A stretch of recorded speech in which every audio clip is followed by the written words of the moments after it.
আপনি কি জানেন, লজ্জা মানুষকে ভদ্র করে না, লজ্জা মানুষকে চুপ করায়।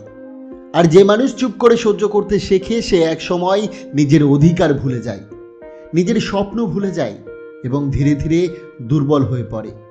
একটু থামুন, নিজেকে প্রশ্ন করুন, আপনি কি সত্যি ভদ্র, নাকি শুধু ভয় পেয়ে চুপ থাকেন? চাণক্য বলেন, যে মানুষ তিনটি জায়গায় লজ্জা পায় সে কখনো বড় হতে পারে না। সে সারা জীবন গড়পড়তা হয়েই বেঁচে থাকে আর গড়পড়তা হয়েই মরে।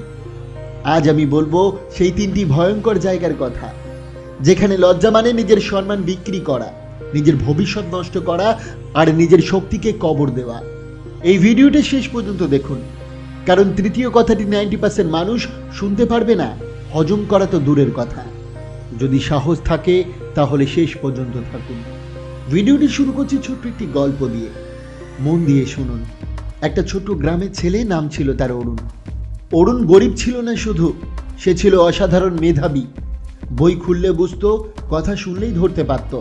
শিক্ষকের চোখে সে ছিল আশার আলো। কিন্তু অরুণের একটা ভয় ছিল, সে প্রশ্ন করতে লজ্জা পেত।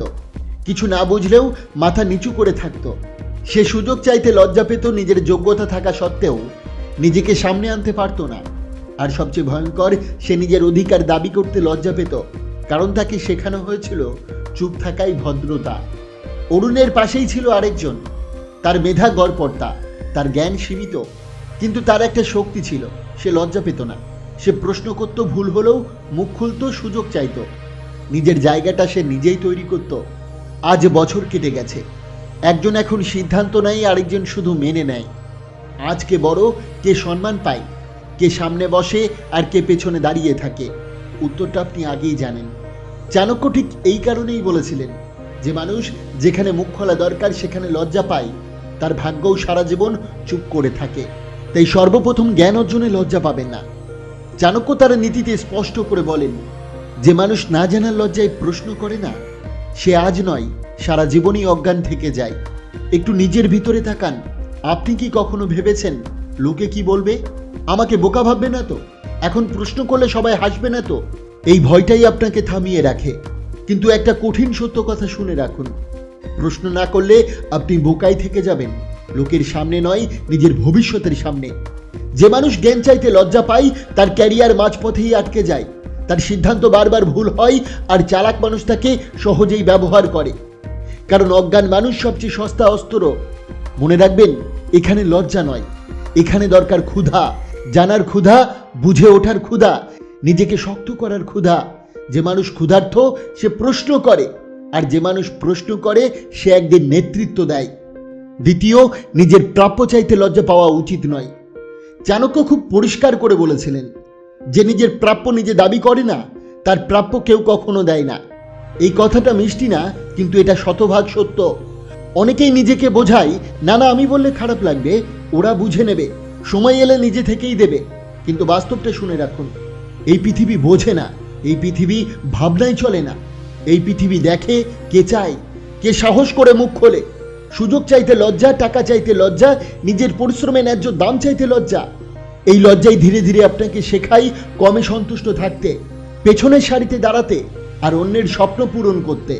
মনে রাখবেন, যে মানুষ নিজের দাম নিজে বলে না, এই দুনিয়ায় তাকে সবচেয়ে কম দামেই কিনে নেয়। এখানে বিনয় নয়, এখানে দরকার স্পষ্টতা আর সাহস। কারণ প্রাপ্য ভিক্ষা নয়, প্রাপ্য দাবি। তৃতীয়, অন্যায়ের বিরুদ্ধে দাঁড়িয়ে লজ্জা। এই কথাটা সবচেয়ে কঠিন, কারণ এটা জ্ঞান নয়, এটা সাহসের পরীক্ষা। আচার্য চাণক্য তার নীতিতে স্পষ্ট করে বলেছেন, যে অপমান সহ্য করে শান্ত থাকে সে জ্ঞানী নয়, সে ভীতু। এই লাইনটা শুনে অনেকেই অস্তিত্বে পড়ে, কারণ সত্যটা তেতো। যেখানে আপনাকে ইচ্ছা করে ছোট করা হয়, বারবার আপনার সীমা ভাঙা হয়, আপনার সম্মান ধীরে ধীরে কেড়ে নেওয়া হয়, সেখানে চুপ থাকা ভদ্রতা নয়, সেখানে চুপ থাকা দাসত্ব। মনে রাখবেন, যে মানুষ একবার অপমান সহ্য করে সে আরেকবার সহ্য করতে শেখে। আর পৃথিবী বারবার পরীক্ষা নেয় এই মানুষটা কতটা সহ্য করতে পারে। এখানে লজ্জা মানেই নিজের আত্মসম্মান হত্যা, নিজের ভিতরের মানুষটাকে ধীরে ধীরে মেরে ফেলা। সম্মান রক্ষা করতে চিকিৎসা লাগে না, কিন্তু সীমা টানতে হয়, একটা স্পষ্ট না বলতে হয়। কারণ যে মানুষ নিজেকে রক্ষা করে না, তাকে কেউ রক্ষা করতে আসে না। চাণক্য জানতেন, যে মানুষ নিজের সম্মানের জন্য দাঁড়াতে পারে, তার সামনে দাঁড়ানোর সাহস শেষ পর্যন্ত কারো থাকে না। তাই মনে রাখবেন, চুপ থাকা শক্তি, কিন্তু সব জায়গায় নয়।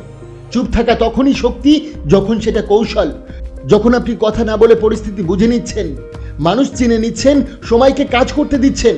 কিন্তু একটা ভয়ঙ্কর ভুল মানুষ করে, তারা ভাবে সব জায়গায় চুপ থাকা বুদ্ধিমানের কাজ।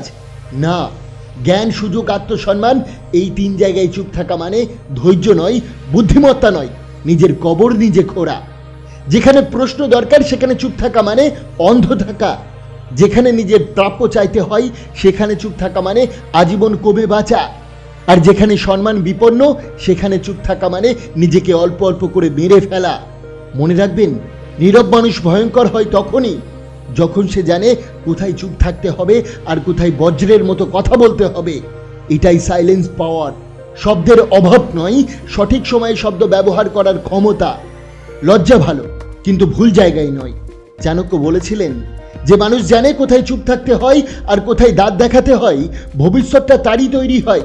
কারণ শক্তি মানে সবসময় কথা বলা নয়, শক্তি মানে ঠিক সময়ে সঠিক রূপে সামনে আসা। আজ একবার নিজেকে জিজ্ঞাসা করুন, আপনি চুপ আছেন কৌশলের জন্য নাকি শুধু লজ্জার জন্য? যদি লজ্জার জন্য চুপ থাকেন তাহলে সময় এসেছে বদলানোর। আর যদি কৌশলের জন্য চুপ থাকেন তাহলে আপনি ইতিমধ্যে অন্যদের থেকে এগিয়ে। বন্ধুরা, আশা করি আজকের এই ভিডিওটি থেকে আপনি অনেক কিছু জানতে পারলেন। অবশ্যই ভিডিওটিকে একটি লাইক করবেন, কমেন্ট করবেন, প্রিয়জনের কাছে শেয়ার করতে ভুলবেন না। আপনাকে অসংখ্য ধন্যবাদ ভিডিওটি শেষ পর্যন্ত দেখার জন্য।